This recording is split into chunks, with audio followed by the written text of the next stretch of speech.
ഗ്രീസിലെ ക്രീറ്റ് ദ്വീപിൽ കണ്ടെത്തിയ പുതിയിനം നിശാശലഭത്തിന് ലിയോ 14 പാപ്പയുടെ പേര് നൽകി. പൈറിലീസ് പപ്പിലിയോണി എന്നാണ് ഇതിന് നൽകിയിരിക്കുന്ന ശാസ്ത്രനാമം. പരിസ്ഥിതി സംരക്ഷണത്തിനായി ലിയോ 14 മാർപ്പാപ്പ നടത്തുന്ന ഇടപെടലുകളെ ആദരിച്ചാണ് ശാസ്ത്രലോകം ഈ പേര് തിരഞ്ഞെടുത്തത്.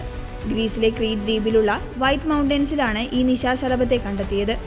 ടൈറോളിയൻ state museum, Finnish museum of natural history എന്നിവിടങ്ങളിലെ ശാസ്ത്രജ്ഞർ സംയുക്തമായാണ് പഠനം നടത്തിയത്. ഇറ്റാലിയൻ ഭാഷയിലെ പപ്പിലിയോൺ എന്ന വാക്കിൽ നിന്നാണ് പപ്പിലിയോണി എന്ന പേര് രൂപപ്പെടുത്തിയത്.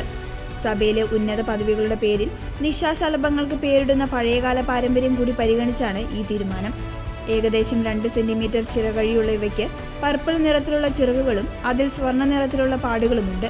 ജനിതക പരിശോധനയിലൂടെ ഇത് നിലവിലുള്ള മറ്റു വർഗ്ഗങ്ങളിൽ നിന്ന് വ്യത്യസ്തമാണെന്ന് ശാസ്ത്രജ്ഞർ അറിയിച്ചു. ആഗോള ജൈവ വൈവിധ്യ പ്രതിസന്ധിയെക്കുറിച്ച് ലോകശ്രദ്ധ ആകർഷിക്കുവാനും പരിസ്ഥിതി സംരക്ഷണത്തിന്റെ പ്രാധാന്യം വിളിച്ചോതുവാനുമാണ് മാർപ്പാപ്പയുടെ പേര് നിശാശലഭത്തിന് നൽകിയിരിക്കുന്നത്.